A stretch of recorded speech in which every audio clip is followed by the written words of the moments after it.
Bienvenue au cœur du conflit, le podcast pour décrypter, comprendre et gérer vos conflits avec stratégie. Avec Karine Gava et le cabinet Resolveco, votre expert en gestion de conflits, conseils, coaching Bonjour et bienvenue dans médiation. ce nouvel épisode d'Au cœur du conflit. Aujourd'hui, comment choisir entre enquête interne, médiation navette face à une allégation de harcèlement. Ce que la médiation peut réellement faire et ce qu'elle ne doit absolument jamais faire. Et ce qui se joue quand elle est refusée. Non pas parce qu'elle est mauvaise, mais parce qu'elle est perçue comme une menace identitaire. Dans cet épisode d'Au cœur du conflit, nous allons mettre en lumière les logiques de choix entre ces outils, les 4 dérives à éviter absolument et la psychologie du blocage stratégique que même les meilleurs professionnels ne voient pas toujours venir. Et je vous donnerai à la fin une action concrète pour commencer à désamorcer la situation avant qu'elle ne soit irréversible. Si vous êtes en conflit ou si le sujet vous intéresse, écoutez jusqu'au bout. Vous y trouverez des clés essentielles. C'est parti. Dans ce type de situation, beaucoup de personnes cherchent la bonne réponse comme s'il existait un bouton unique. Quel outil ? Enquête, ou médiation, ou sanction, ou séparation, ou rien, en espérant que ça passe. Et très souvent, ce que l'on cherche, c'est la réponse qui permettrait d'éviter d'avoir à choisir vraiment, qui permettrait de faire quelque chose sans trop s'engager, qui permettrait de paraître réactif sans avoir à analyser en profondeur. En réalité, ce n'est presque jamais aussi simple. Et vouloir aller vite dans ces situations, c'est presque toujours une erreur. Le vrai sujet, ce n'est pas quel outil est le meilleur. Le vrai sujet, c'est quel outil est adapté à ce niveau de gravité, à cette configuration relationnelle, à ce besoin de protection, à ce besoin de clarification et à ce moment précis. Ce sont 4 critères différents, et si vous ne les croisez pas, vous risquez de choisir un bon outil pour la mauvaise situation. Ce qui peut être aussi néfaste que de ne rien choisir du tout. Je vais le dire très clairement d'emblée. La médiation n'est ni la solution magique, ni une faute en soi. L'enquête interne n'est ni la réponse noble automatique, ni une garantie de résolution. Et l'inaction est presque toujours une mauvaise réponse quand des faits sérieux remontent. Alors l'enquête interne, ce qu'elle est, ce qu'elle n'est pas. Une enquête interne sérieuse sert à éclaircir des faits, pas à arranger des personnes, pas à forcer la réconciliation, pas à calmer l'image de l'entreprise, pas à clore un dossier embarrassant. Son rôle, c'est de recueillir le signalement, d'organiser des entretiens, de vérifier les éléments, de croiser les versions, d'analyser les faits avec méthode, puis de permettre des décisions adaptées. Les recommandations du défenseur des droits insistent sur plusieurs points. Le caractère sécurisé du recueil de paroles, la protection contre les représailles, la clarté de la méthode et la possibilité de justifier une décision, sanction ou absence de sanction.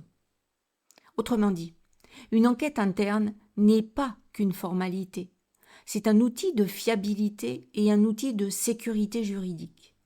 C'est aussi fondamentalement un acte de responsabilité vis-à-vis des personnes concernées. Il faut rappeler ici l'obligation légale de l'employeur. Il a une obligation de sécurité renforcée en matière de harcèlement moral. Cela signifie que l'inaction face à un signalement sérieux peut engager sa responsabilité, même si les faits ne sont finalement pas qualifiés juridiquement. Ne pas enquêter, c'est prendre un risque juridique. Mais c'est aussi, et c'est peut-être plus important, manquer à une responsabilité humaine fondamentale. Mais voilà un point qu'on oublie trop souvent. Une enquête interne ne répare pas à elle seule. Elle est claire, elle documente, elle aide à décider. Elle n'est pas conçue pour restaurer automatiquement le lien, ni pour traiter tout ce qui, autour, s'est abîmé dans l'équipe. Prenons un exemple. Une enquête conclut qu'il n'y a pas suffisamment d'éléments pour qualifier juridiquement un harcèlement. Sur le papier, la situation est traitée. Mais dans l'équipe, la personne reste méfiante. Le manager se sent injustement exposé. Les collègues évitent les interactions. La décision est là. La réalité humaine, elle, ne s'est pas résolue. C'est précisément pour cela que médiation et enquête peuvent, dans certains cas, être complémentaires, à condition de ne pas confondre leur fonction ni leur temporalité. Le médiateur ne se substitue jamais à l'enquête, ni à l'obligation de sécurité de l'employeur. L'enquête interne est prioritaire dans plusieurs configurations.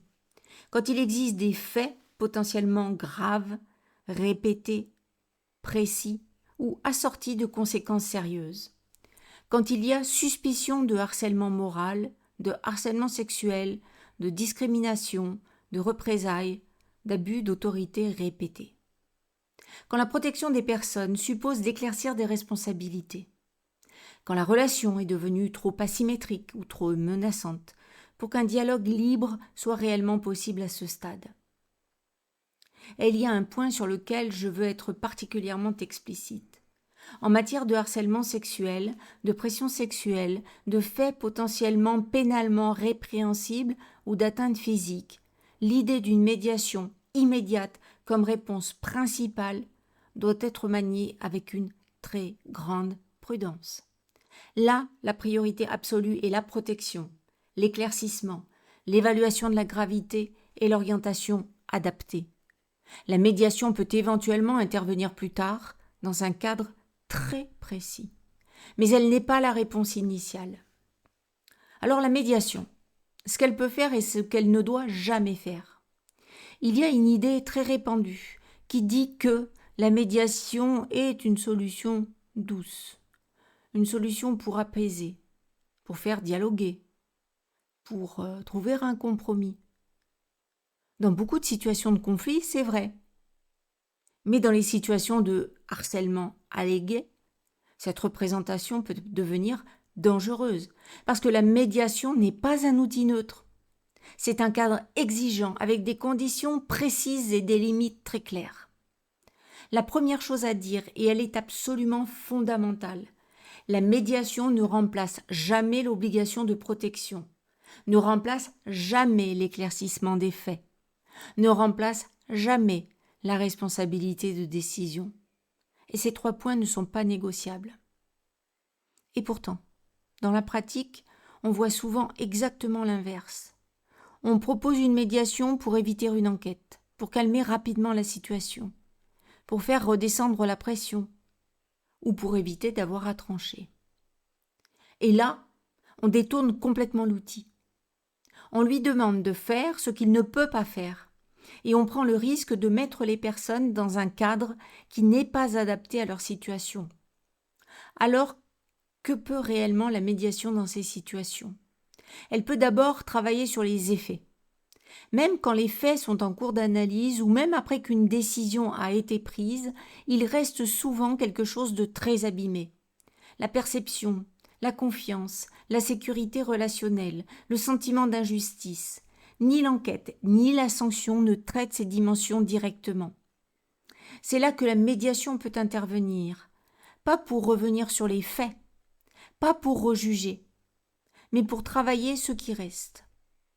Elle peut aussi permettre de sortir des récits figés.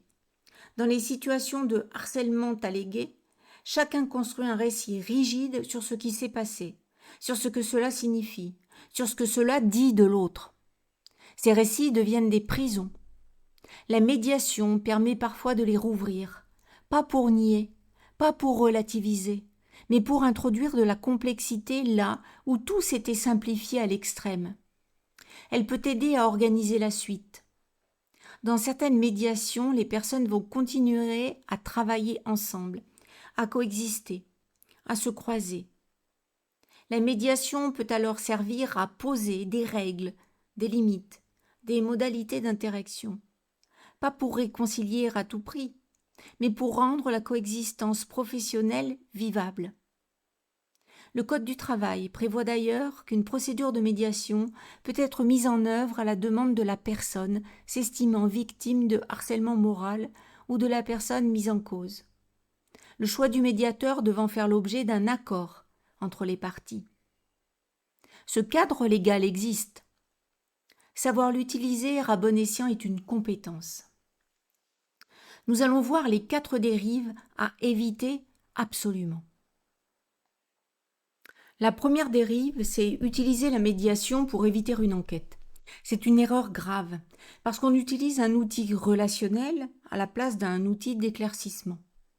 On prend le risque de ne pas comprendre ce qui s'est passé, de ne pas protéger correctement et de mettre les personnes dans un espace inadapté. Proposer une médiation dans ce contexte, c'est parfois envoyer un message implicite à la personne qui a signalé. On préfère arranger les choses plutôt que les regarder en face. Ce message peut être dévastateur. Deuxième dérive. Proposer la médiation trop tôt. On se dit, il faut qu'ils se parlent, il faut désamorcer. Mais si les conditions ne sont pas réunies, la médiation ne désamorce rien. Elle peut même renforcer les positions et aggraver la situation. 2 personnes sont mises en médiation immédiatement après un signalement. La personne qui se dit atteinte est encore sous le choc.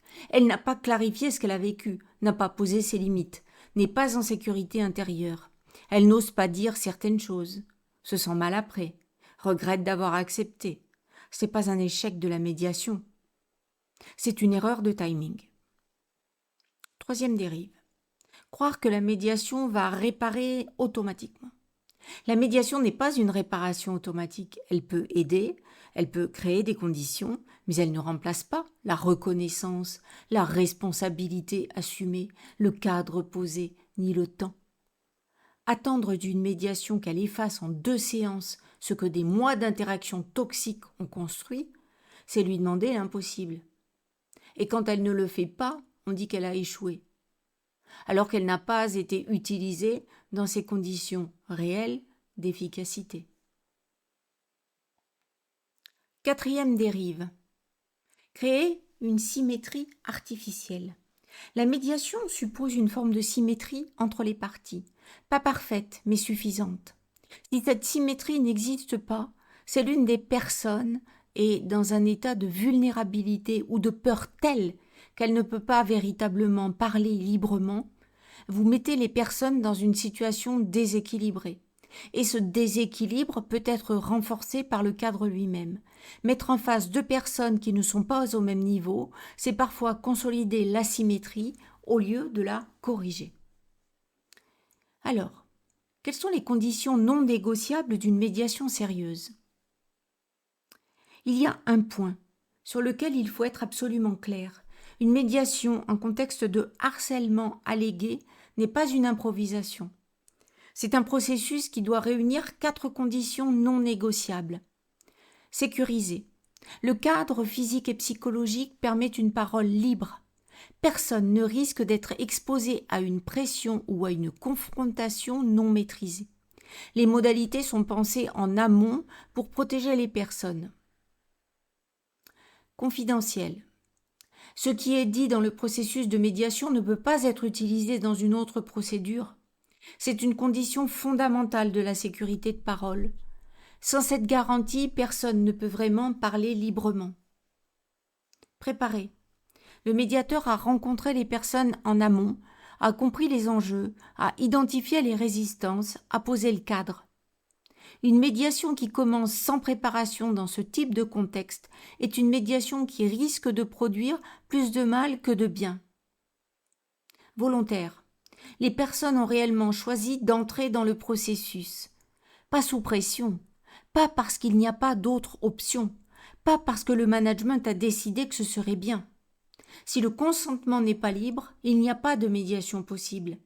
Il n'y a qu'une confrontation déguisée, avec un non qui rassure ceux qui la proposent, mais qui ne protège pas ceux qui y participent.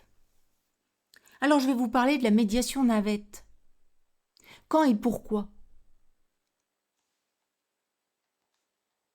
Alors la médiation navette, c'est une modalité spécifique de médiation Elle est moins connue que la médiation classique, hein. C'est une médiation dans laquelle le médiateur circule entre les parties, maintenues dans des espaces séparés, sans face-à-face direct. Donc, les parties, en fait, sont présentes au même moment, ou bien il peut y avoir une présence, en fait, différée. Voilà. Alors, juste un petit point, c'est pas un simple aménagement logistique.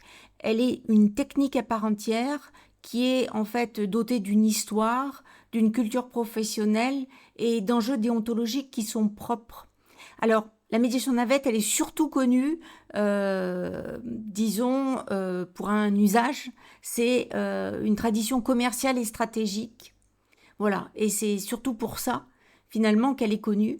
Mais elle peut être aussi, en fait, utilisée quand elle a une fonction de protection. Et c'est ce qu'on va voir ici spécifiquement. Effectivement, dans certaines configurations de harcèlement allégué, elle est précisément l'outil qui permet d'intervenir là où un face-à-face serait impossible ou dangereux. La médiation navette, c'est une médiation dans laquelle les parties ne sont pas réunies, donc en face-à-face, on l'a dit, en tout cas au moins dans un premier temps. Et le médiateur va rencontrer séparément chacune d'elles.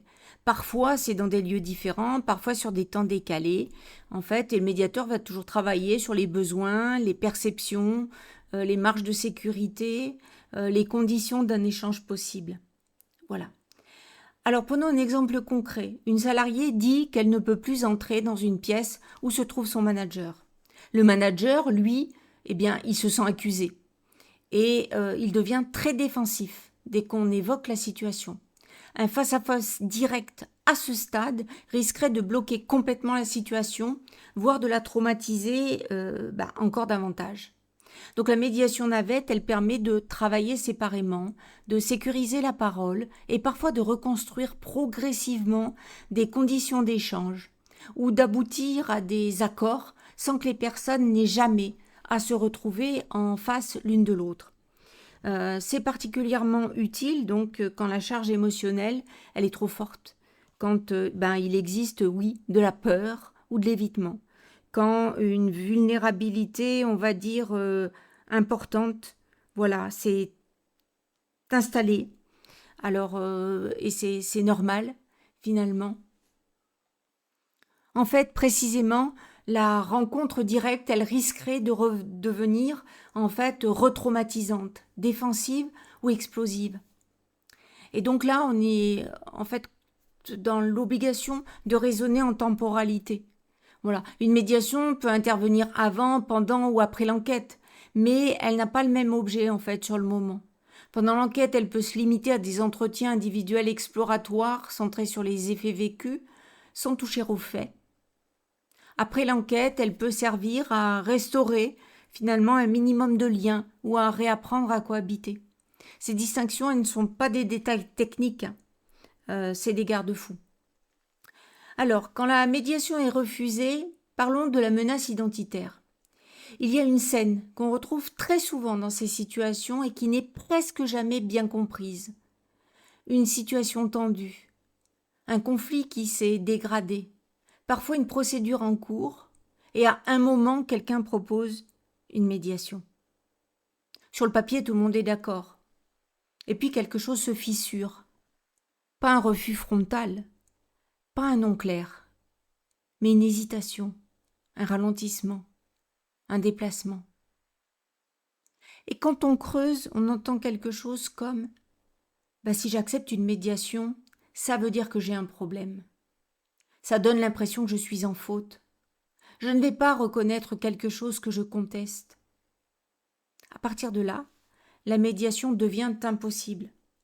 Pas à cause des faits, pas à cause de la méthode, à cause de la signification que la personne lui attribue. Et dans votre logique de médiateur ou de décideur, la médiation, c'est un espace de travail, un cadre structuré, un espace de régulation, un outil de régulation. Mais pour la personne, dans ce contexte précis, elle devient un symbole, et souvent un symbole menaçant. Entrer en médiation peut être vécu comme « si j'y vais, c'est que je reconnais qu'il y a un problème chez moi. Si j'y vais, c'est que je cède. Si j'y vais, alors je perds quelque chose. » Et ce quelque chose est rarement nommé clairement, mais il est central. Et c'est souvent la crédibilité, l'autorité, l'image ou l'intégrité. Un manager est en conflit avec un collaborateur. Une procédure disciplinaire est engagée. Une médiation est proposée.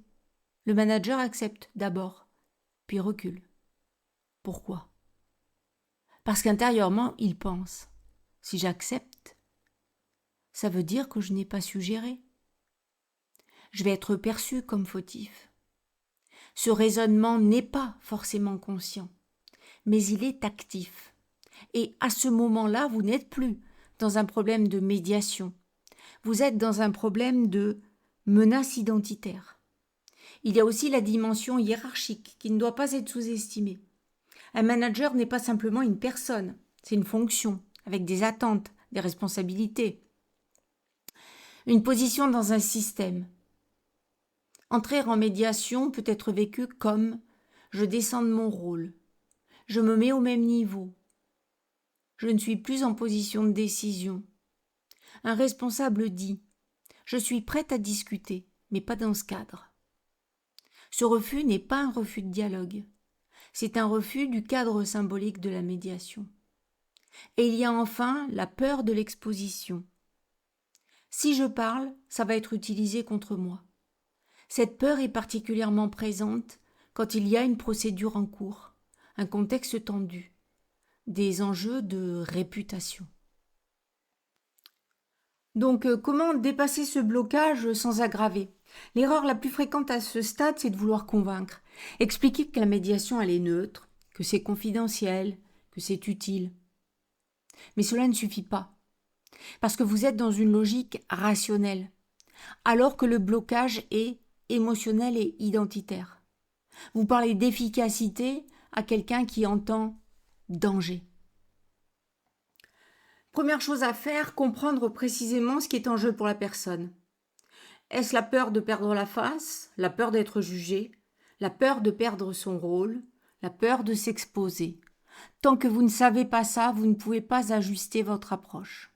Deuxième chose, dissocier les espaces. S'il y a une procédure disciplinaire et une question relationnelle, si vous les mélangez, la médiation devient impossible. Mais si vous dites clairement la procédure traite les faits, la médiation traite la relation, vous redonnez de la lisibilité et vous réduisez la menace identitaire. La personne n'a plus l'impression d'entrer dans un espace où tout peut être retourné contre elle. Troisième chose, repositionner la médiation.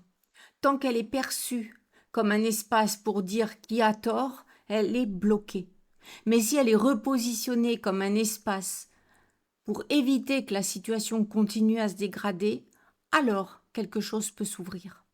Ce changement de cadre est souvent décisif. La quatrième chose, c'est adapter le format. La médiation n'est pas un modèle unique. Proposer une médiation navette, des entretiens séparés, un travail préparatoire progressif, tout cela permet de sécuriser, de réduire en fait la pression, de construire graduellement. Eh bien, la cinquième chose, c'est de travailler en amont. La médiation ne se lance pas, elle se prépare. Et dans ces situations, la préparation est déterminante. C'est là qu'on peut clarifier les attentes, poser le cadre, lever les peurs, sécuriser les personnes. Parfois, cette seule phase suffit à débloquer la situation. Et je veux ajouter ici une précision importante pour votre positionnement professionnel. La vraie valeur ajoutée ne réside pas dans le fait de faire de la médiation. Elle réside dans la qualité du discernement. Savoir lire une situation, identifier le bon outil au bon moment et le proposer de la bonne façon. Savoir quand ne pas proposer la médiation, c'est une compétence encore plus rare que de savoir la conduire.